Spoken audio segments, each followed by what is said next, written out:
చూసి ఆయన దగ్గరికి వెళ్దాం. ఆయన అన్నారు కదా, ఒకటి నేసాం ఇంకోటిని ఎత్తుకుతున్నామని. కనకరావు గారు ఆగండి ఒక్క నిమిషం. మహిళల్ని చూసారా సాక్షులు ఎట్లా మాట్లాడారు అంటే ఇప్పుడు కూడా సిగ్గు లేకుండా అట్లా మాడుతున్నారు. మహిళల్ని కించపరిచే విధంగా మాడుతున్నారు. ఎనివే ఒకడు అయిపోయాడులే, రెండోడు కోసం ఎత్తుకుతున్నాం. మహిళల్ని అవమానించిన ఎవడు పారిపోయే ప్రసక్తే లేదు. పట్టుకొచ్చి బండగేసి కొట్టి లోపలేసే బాధ్యత మన ప్రభుత్వం తీసుకుంటుంది. ఒక బ్రోకర్ ఉన్నాడు అక్కడ, వాడి పేరు నాకన్నా మీకే బాగా తెలుసు. ఆ బ్రోకర్ గారు ఈ రోజు లేచి మాడుతాడా మహిళలు కించపరిచే విధంగా ఉంటుందిరా? ఎక్కడ పోతారు?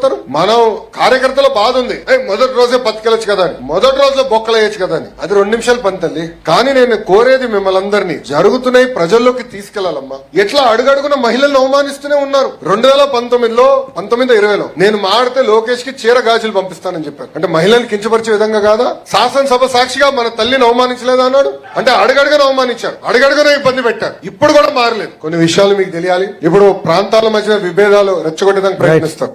వెంకటగురుమూర్తి గారు, ఒకడిని వేసాం ఇంకోటిని రెడీగా ఉంచాం. మీరు మాట్లాడే భాష ఏంటండి? పొద్దున్న లేస్తే జగన్మోహన్ రెడ్డికి సుధులు చెబుతారు కదా, ఎవరు బ్రోకరు సైకో. మరి మీరు how different you are from YSRCP?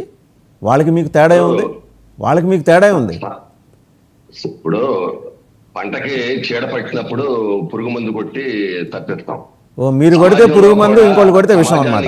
హాని చేసేవాళ్ళు ఇష్టం వచ్చినట్టుగా వ్యవస్థను వాడుకుంటూ ఇలా మాట్లాడేయచ్చు, ఇలా మాట్లాడేయచ్చు. మీరు అనేది నేను అడుగుతున్న ప్రశ్న ఏంటి? ఇలా మాట్లాడేయచ్చు, దాని సమానం చెప్పండి. అదే సార్ నేను చెప్తుంది. ఖచ్చితంగా ఎవరైతే ఆ రోజున కన్ను మిన్ను కానకుండా ఇష్టం వచ్చినట్టు ప్రవర్తించారో చట్టపరంగా చర్యలు తీసుకుంటాం. ఇప్పుడు నేనున్న డిబేట్కి వచ్చాను, గౌరవంగా మాట్లాడాలా? లేదు ప్రెస్ మీట్ పెట్టాను, గౌరవంగా మాట్లాడాలా? సాంప్రదాయాలు సంస్కృతులు ఉంటాయి. ఇంట్లో వాళ్ళని తీసుకొచ్చి మాట్లాడితే ఎవరు ఊరుకుంటారు? ఎవరికి తల్లిదండ్రులు ఎవరో మహిళల గురించి ఇంట్లో మాట్లాడితే వాళ్ళకి బాధ ఉంటుంది. ఆ రోజు ఏ విధంగా చేస్తారో చూసాం మనం.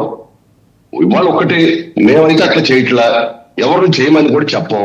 ఖచ్చితంగా ఎవరైతే ఇష్టానుసారంగా ప్రవర్తించారో, ఎవరైతే దోపిడీ చేశారో వాళ్ళకి ఖచ్చితంగా చర్యలు ఉంటాయని లోకేష్ బాబు గారు చెబుతారు. దాంట్లో ఎలాంటి అనుమానం లేదు. అంటే చట్ట ప్రకారం అండి, నాదో ప్రశ్న అండి. చట్ట ప్రకారం ఒక్క నిమిషం, నాదో ప్రశ్న. గురుమూర్తి గారు మీరే మాట్లాడండి. చట్ట ప్రకారమా లేకపోతే బండకేసి కొట్టి బాధి లోపల నొక్కుతారా? ఆయన అన్నట్టు నేను అన్నాను. మాకేం పని సార్, చట్ట ప్రకారం ఆయన అన్నాడు కదా, ఆయన అన్నాడండి. ఓకే, ఒకసారి మళ్ళీ రిపీట్ చేయండి. ఆయన అన్నమాట అంతవరకు రిపీట్ చేయండి ప్లీజ్. ఒకసారి మళ్ళీ రిపీట్ చేస్తారు చూడండి. సాక్షులు ఎట్లా మాట్లాడారు అంటే ఇప్పుడు కూడా సిగ్గు లేకుండా అట్లా మాడుతున్నారు. మహిళల్ని కించపరిచే విధంగా మాడుతున్నారు. ఎనివే ఒకడు అయిపోయాడులే, రెండోడు కోసం ఎత్తుకుతున్నాం. మహిళల్ని అవమానించిన ఎవడు పారిపోయే ప్రసక్తే లేదు. పట్టుకొచ్చి బండగేసి కొట్టి లోపలేసే బాధ్యత, బండగేసి కొట్టి లోపలేస్తారట. అంటే మీ పోలీసులకు ఆ రకమైన ట్రైనింగ్ ఇస్తున్నారా? ఇప్పుడు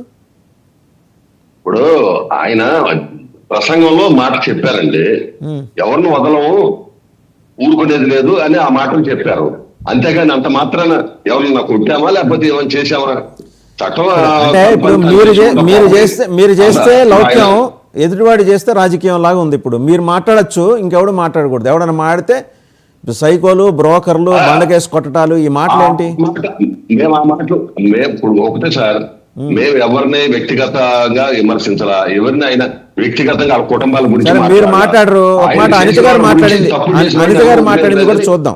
కొంచెం కఠినంగా చెప్పాడు అంతవరకే. ఇంకా కఠినంగా అనిత గారు ఏం చెప్పారో చూద్దాం. ఒక నిమిషం, ఇంకా కఠినంగా అనిత గారు ఏం చెప్పారో చూద్దాం ఒకసారి. నేను మాట్లాడతా. విజయలక్ష్మి గారిని ఏమని పిలుస్తారమ్మా అందరూను? విజయమ్మ. భారతిరెడ్డి గారిని భారతమ్మ. విజయమ్మ గారిని విజయమ్మ అని పిలుస్తారు, భారతిరెడ్డి గారిని భారతమ్మ పిలుస్తారు.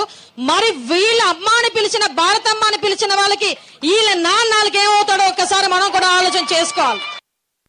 గురుమూర్తి గారు, నేనేం మాట్లాడలేండి, ఎందుకంటే మీరు అన్నారు కాబట్టి మీరే మాట్లాడగలరు, మీరు సమర్థులు, మీరే మాట్లాడండి. నాకు చివరి అర్థం అవ్వలేదండి.